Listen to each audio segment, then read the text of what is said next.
chipmunks firing guns. Just look at this art. It works like What? 9 million games. Wait. I was just kidding. Fans even made a Genesis port. There is a Minions game for the NES. What if they changed the game's code to bootleg another game? To the extreme! Tekken 3 for the NES. Yes, it's as wrong as it sounds. Final Fantasy VII in its near entirety. On the NES? How many costumes of spiky-haired JRPG protagonists do you have? How much was this? This was $100. What? Picture, if you will, a world of gaming unlike our own.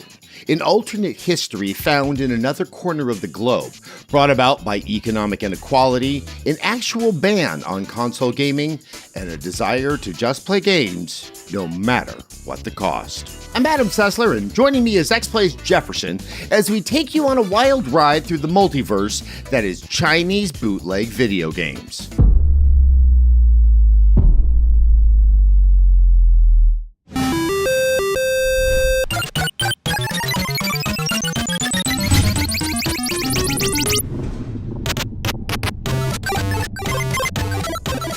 Bootleg games. They exist. You might have seen them if you grew up overseas in parts of the world like Southeast Asia or Russia. But for most Americans, they exist as an odd novelty you pass by at the swap meet. They're about as mediocre as the shovelware Wii games your Filipino grandma bought you for Christmas. Oh, wow. Game Party and Bakugan Battle Brawlers. Thanks, Auntie. The year is 1985. Nintendo is the dominant superpower in the video game industry thanks to their chokehold that was the Nintendo Entertainment System. And it was the must-have toy for every good little boy or girl in a working-class household. Unless you were a child living in China in the late 1980s or early 90s, first-party gaming in China and most of Southeast Asia, where my family's from, was a rich kid's sport. To put it simply, it was nigh impossible to own a legitimate Nintendo or Famicom at the time. Not only did the high import tariffs and taxes put these already expensive consoles into the stratosphere of raw cost, but the baseline $150 retail price of an NES console exceeded the entire annual income of an average urban Chinese household. Saving every single penny for an entire year, and the family still wouldn't have enough money for a proper Mario machine. So, when some clever, opportunistic Chinese computer nerds found out how to reverse engineer an NES system, they looked at the market like... And almost overnight, markets were bombarded with bootleg NES machines, with all the power, half the plastic, and more importantly of all, a fraction of the cost of the real thing. The red and white machine, or Red Chun Tang, as the Famicom was called by millions of kids in China, was replaced by a new term, the Famiclone, because it's a clone. Get it? An earlier iteration of these Famiclone consoles came fully endorsed by none other than Jackie Chan himself. They called it the Little Tyrant, but this little bastard was anything but little. It was an educational machine with a full-size built-in keyboard, and the educational part was deliberate. It helped skirt the restrictions within China around purely gaming hardware, and it gave permission for parents to purchase with full confidence that their child will be learning everything they need to succeed in school. F that. It plays NES cartridges.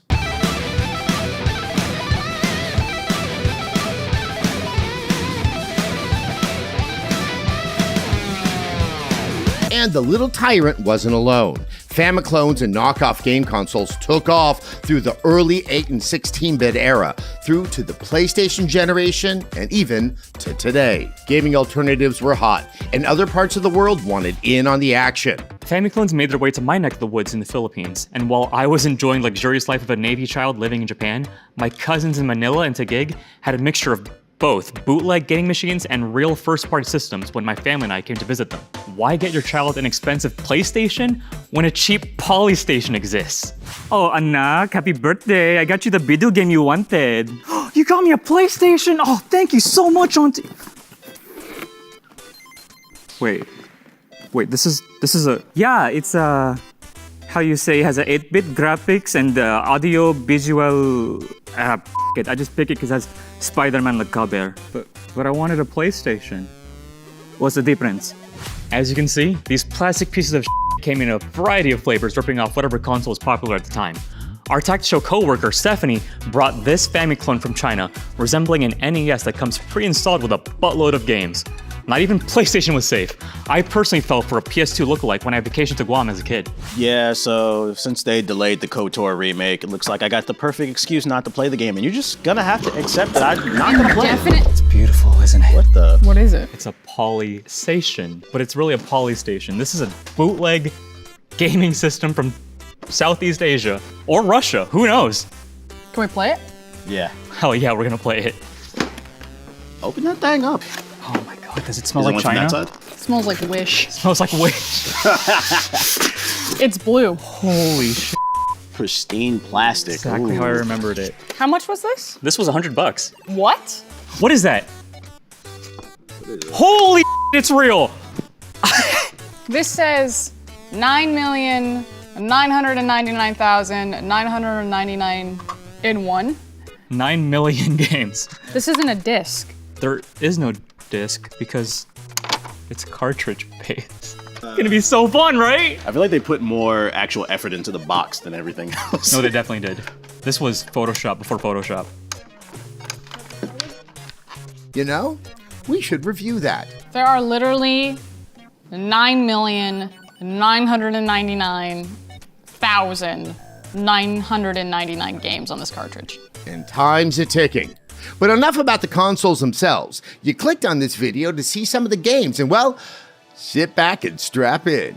It's about to get wild. The creation of consoles made exclusively from China led to a boom in hacked or bootleg video game cartridges mass-produced for the Chinese, Southeast Asian, and Eurasian markets. From simple sprite edits to full-blown original games, they were, in an odd and admittedly exploitative way, kind of like an early prototype of indie developers.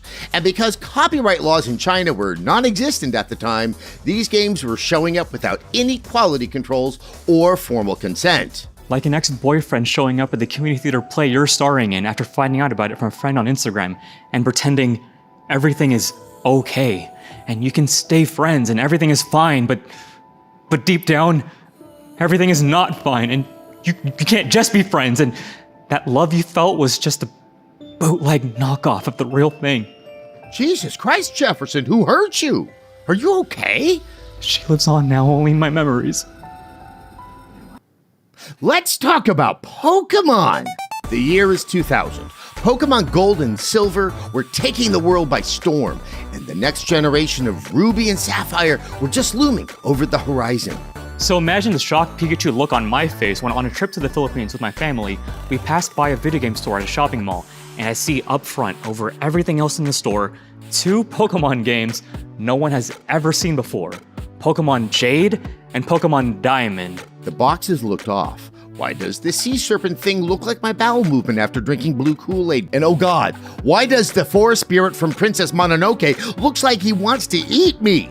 I begged, nay, pleaded to my dad to buy me one of these Pokemon games. And like the spoiled Navy brat I was, I flew back home with Pokemon Diamond in my hands. And I couldn't believe what I was seeing. New creatures, new region, a cell phone calling mechanic, and cussing. I wasn't the smartest kid 22 years ago, but something felt off. So what was really happening here? The history of Pokemon Jade and Diamond is still fuzzy, but what likely happened was in 2000, an unknown bootleg developer saw a completely unrelated Japanese Game Boy JRPG also about monster battling and collecting.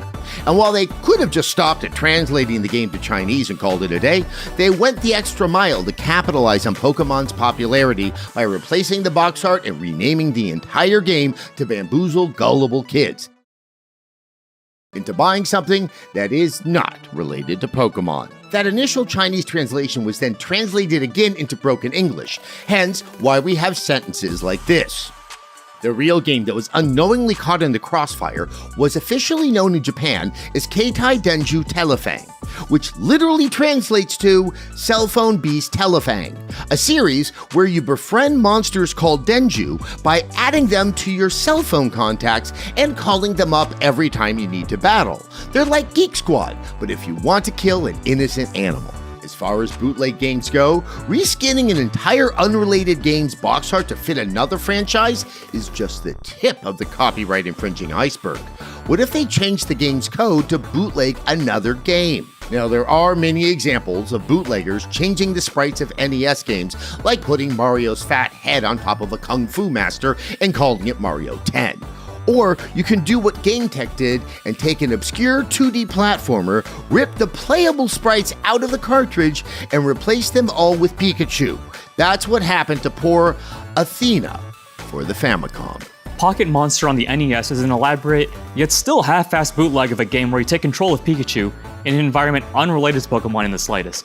That's because most, if not all, the assets were stolen straight from the Famicom game, Athena, with music from another game, Twinbee. It's a simple yet boring platformer made to cash in on the Pokemon craze. The novelty of playing a Pokemon platformer on the NES wears off after you realize you're stuck listening to the same annoying music track over and over again. Never stopping. Ever.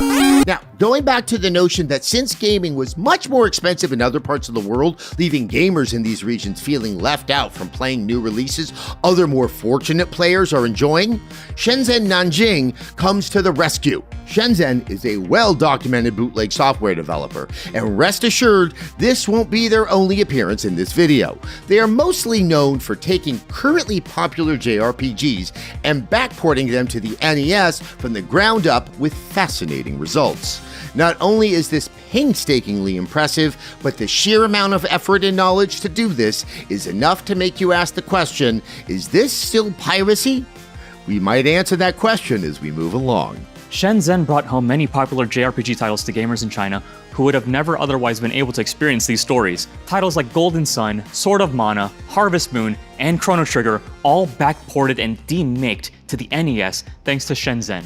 But the ones we want to quickly spotlight is their games Kodai Baoshi Jin and Kodai Baoshi Yin. What could these ports be, you may be wondering?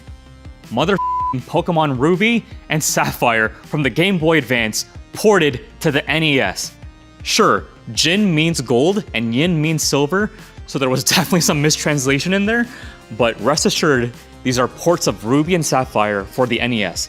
Everything from the sprite work. Locations, are they one-to-one perfect?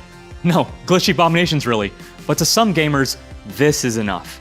For all intents and purposes, this was Pokemon for an entire generation of fans. Stepping away from all the Pokemans and the Pikachus, we have another backport of the fighting game variety, Tekken 3 for the NES. Yes, it's as wrong as it sounds. Developed by Hummer Team in 1990, who the knows, Tekken 3 is a complete port of actually the first Tekken game for the PlayStation. As far as we know, the sprites are built from the ground up, directly inspired by the original polygonal counterpart, but this time on a 2D NES plane. This particular bootleg was then bootlegged again, imported to the Sega Mega Drive as Tekken Special, developed by GameTech, the same bootleggers who did the Pikachu platformer. The Mega Drive version of the game plays more like Virtua Fighter, adds additional characters to the roster, and runs slightly smoother than its NES counterpart. Now, we know you're all familiar with the Chip and Dale Rescue Rangers NES games from Capcom. There were only 2 games. Only 2. Definitely only 2, right? I distinctly remember a third game. An extreme Chip and Dale's game with chipmunks firing guns, rocket launchers, and blowing up tanks. It was enough to punch my balls off to the extreme! Yeah, okay. I'll stop you right there, Johnny. The next bootleg oddity we have is Chip and Dale 3, which is exactly how Jefferson described it as. Released by bootleg devs Realtek in 1995, this is Chip and Dale like you've never seen them before. Terrorist guerrillas have taken control of a nuclear missile site. And who does America call? 2 goddamn chipmunks with goddamn machine guns. Just look at this art. Something that the bootleg gaming scene had on lock was some of the most eye-catching clickbait box art you'll ever see. Can you imagine how differently the Rescue Rangers movie would have gone if they just gave Dale a gun? The whole story would have been resolved right when they entered the uncanny valley town. Is this actually an all-original unofficial sequel to the NES Rescue Rangers game? No. What Realtek did was take yet another obscure game, in this case, Heavy Barrel by Data East, in arcade-style shoot-'em-up. Yeah, I've never heard of it either. But you know what I can't stop hearing about? Minions 2, The Rise of Gru. Wow, that's a great segue to the Minions bootleg. Wait. I was just kidding. To paint an even more clear picture of how recent the bootleg game market was thriving, there is a Minions game for the NES. There is no release date on record for the sighting of this bootleg, but Despicable Me came out in 2010. That means this bootleg must have been released by 2011 at the latest, when Minions were all over your auntie's Facebook page. Oh yeah, Nak, look at this meme. It's funny, huh? Yeah, real funny, auntie. Huh. Look at this one. It's funny because it's true. Wait, you and Uncle John are getting divorced? Yeah, don't tell your cousins when we go to Jollibee today. While we don't know when this came out, we do know where it came from. Shenzhen Well Mines, not to be confused with Shenzhen Nanjing. And after a thorough cross-examination from our team of experts, we were unable to pinpoint if this was a game hacked from assets of a base game to look like Minions or an entirely new game from the ground up. It's an extremely fascinating look at the lengths these bootleg developers will go, just to be up to date on a popular, trendy intellectual property. What's next? An Angry Birds NES game? Hey Adam, there's an Angry Birds NES game. What? How does that work? It works like Released around 2012 and developed by Nice Code Software, this is a kinda accurate demake of Angry Birds on the NES. I mean, it has the core gameplay correct, but the game physics? Hell no. You just kinda have to aim your bird and pray it hits the target. It's the type of game you give to your kid to shut them up about not having a phone to play Angry Birds on. It's sad, really. It kind of makes you more grateful for the little things we take for granted. Electricity, running water, clean air, a bootleg PS1 CD of 350 games in one. That's right. Who cares about quality over quantity when you can have 350 games in one product? Or the 9,999,999 games that Xplay now owns. How's that review coming? All right, Frost, show me your gamer skills. Let me see. Were you really out there in them streets? Oh, I jumped, I jumped. Why is your leg so long? Like a breadstick. This is game 4, by the way. This is only number 4? This is... How many more we... Wait a minute. How did it know to give me a black guy? I don't know how I feel about that, man. I feel like that's... I don't know. It's a little, it's a little insensitive. No, what? I did not pick this character. Did you beat Frosk? Of course he did. He's the black guy. By default, which is funny because he looks like a black Mario. Believe it or not, Digimon was just as popular as Pokemon in several corners of Southeast Asia and Europe. This led to many unlicensed products of Digimon in the late 90s and mid-2000s, most of them cursed. And of course, this includes unlicensed Digimon games. Okay, well, I clearly have no idea what a real Digimon game even looks like, so you can take the Digi-wheel.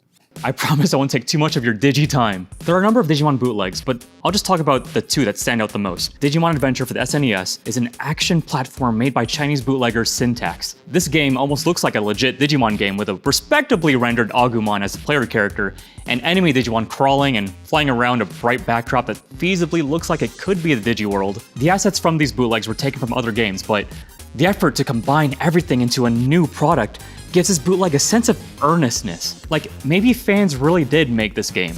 It's not great, but it certainly has more effort put into it than that Pokemon platformer we mentioned earlier. Also, it has a small dinosaur that can shoot a fireball that can transform to an even bigger dinosaur and even bigger fireball. So the odds were already stacked against Pikachu. The other Digimon game worth mentioning is Digimon Ruby for the Game Boy Advance. Have you ever played a Pokemon game and thought to yourself, I really wish this was Digimon? No. Right? Me too. I wondered the same thing. So these Taiwanese bootleggers, vast fame, answered that very question with a full-blown Digimon RPG. You play as Davis from Digimon Season 2 and follow an original storyline separate from the anime's plot. It's janky as hell, really tedious, the English translation is hilariously bad, but for the most part, characters look like they should, colors are vibrant, and... Oh, okay, that's it. I just think it's neat. Look at this opening cutscene with a Star Wars auto-scroll. Oh, probably few person hearing over the figures world this place. This is a human parallel of a fantasy world. Figures world behave that this is unbecome. Human life is the life of the peaceful coexistence. With Digimon, live in the human and Digimon this place to support mutually each other and have no power, did war to us. The figures world probably too is we mini. The year make track for to look for a fantasy paradise. Wow. I didn't know I had that character inside of me. And yup, the G4 Discord is blowing up right now with Shad Grimgravy memes again. I'll deal with that later. Next up we have Kart Fighter, developed by Hummer Team in 1994. It's a totally legit Mario fighting game that came out years before Super Smash. Kart Fighter is what actually happens after a Mario Kart race. Luigi, you son of a bitch! That race was a mine! You want to let's go? You had the blue shell coming. I'm the Alpha brother now. You will always be a player too! I slept with a peach. You a mother of f***er! Oh yeah, I actually remember playing Kart Fighter at my cousin's house and thought I just imagined it until the ROM made its way online. This game is a fascinating novelty. You choose from 8 playable Mario characters, all rendered like they were drawn by the G4 host blindfolded. Aside from basic attacks, everyone has a move list of 3 special moves with Street Fighter II styled inputs and quarter circles. The music is annoying. Character frames are constantly going in and out, but it technically functions as a fighting game. And we saved the best 2 for last. Have you heard about Final Fantasy VII Remake? Yeah. On the NES? How many costumes of spiky-haired JRPG protagonists do you have? Yeah! This isn't even my final form! I don't know what that looks like yet. Final Fantasy VII, in its near entirety, was backported to the NES in 2005 through Shenzhen Nanjing, the same bootleg devs who made the Pokemon JRPG ports. This is art. The idea of putting other JRPGs like Pokemon and Golden Sun was ambitious enough, but cramming Final Fantasy VII on an older console from scratch? No one just does that for a quick buck. This is a labor of love, and thanks to emulation, it has found a second life to an even wider audience that could appreciate it. Yeah, that's right. I'm not afraid to admit it. I cried again for Aerith's 8-bit pixelated death scene. It doesn't have every beat from the original game, but most of the banger moments are there. It plays like Final Fantasy 1 or 2 did on the NES, but now you're playing as Cloud, Tifa, Barret, and the rest of your eco-terrorist friends. It was so beloved by the fandom that the bootleg was given new life when modder Lindblom accurately translated the dialogue directly from the PS1 original. And while this is the worst possible way to experience Final Fantasy VII, it stands as a testament to the ecosystem of games Chinese bootlegs cultivated and provided to their less than fortunate audience. Consoles like PlayStations or Nintendos were not widely allowed to be sold in China until 2015, when the console ban was finally lifted. Alright, there was a console ban in China. Well, not precisely a ban, but that's what people call it. In 2000, just 3 months after the Japanese launch of the PS2, the Chinese government passed a bill severely limiting the operation of video game arcades and gaming hardware. The PlayStation 2 did finally manage to officially launch in just 2 cities a few years later, but it cost more than double the regular retail price due to import tariffs, and way more than the gray market bootleg consoles. But we'll get back to that. Where was I? Right, Final Fantasy. Shenzhen took the time and effort to release a version of Final Fantasy VII to people who otherwise would have never been able to play the game. It's a fun little novelty now, but back in the day, this was the Final Fantasy VII to many people. Well, when you put it that way, maybe some of these things do have a place in gaming history. When people think of bootlegs, they just think of arbitrary box art baiting, modding assets from other games, or just straight sprite swaps. But many of these knockoffs are how a lot of kids around the world discovered their love of video games in the first place. So, what's the last piece of art you just gotta show me? A straight sprite swap of Sonic replaced by Mario. Oh dear God, why? Somari answers the question, what if Sonic and Mario switched places? Released in 1994 by Hummer Team yet again, Somari is one of the most infamous bootleg games known even outside of the bootleg community. It is what it is. Mario in place of Sonic in Green Hill Zone. It's fascinating when you consider the fact that not only did they technically backport an entire Sonic game to the NES years before the GameCube, but it's on the NES. There was no way this 8-bit system was going to keep up with the speed of a Genesis, but they tried anyway. The Bootleg is well known for having significantly difficult and broken level design and for the sheer audacity of its existence. It garnered so much love that fans even made a Genesis port with improved eye-catching visuals, sprite work, and a system that can handle the speed it needed to function. Bootleg games. They're a touchy subject. I grew up in the PlayStation era, and in the Philippines, consoles were not outlawed, but very expensive for the average family, so bootlegs of PS1 games were everywhere. While yes, it is a morally gray area, pirated and copyright-breaking games were the only way gamers could afford to play in these parts of the world. And in my case, it was the only way I could have played awesome things I never would have had access to or heard of otherwise. Psychic Force, Kamen Rider Bike Race, Bakuso Kyodai, Let's End Go, Eternal Wings, and Penis. Wait, what was that last one? Glad you asked. This here, Adam, is Penis. Penis was my first exposure to retro gaming and emulation. I never owned an NES, and this bad boy has the entire NES library and some other cool stuff, all playable on my modded PlayStation. Without it, I never would have been able to enjoy not only the classics, but some wacky and wild ROM hacks like Super Peach Brothers, Toilet Brothers, Super Amish Brothers, Super Carnage Brothers, and Naked Mario Brothers. As of now, the bootleg market of yesteryear is a thing of the past. The Chinese ban on console gaming was finally lifted in 2015, allowing gamers all over China to finally legally own the latest games from Nintendo and Sony. In fact, the Xbox One was the first modern-era console to finally be released to the Chinese market on the historic day of September 29th, 2014. In the Philippines, stores like GameLine in Manila now sell real games legitimately, as bootlegs were outlawed in the mid-2000s. Shout out to the Bootleg Games wiki page and their extensive documentation on game entries and the bootleg developers. Without them, a lot of this information may have been lost to time.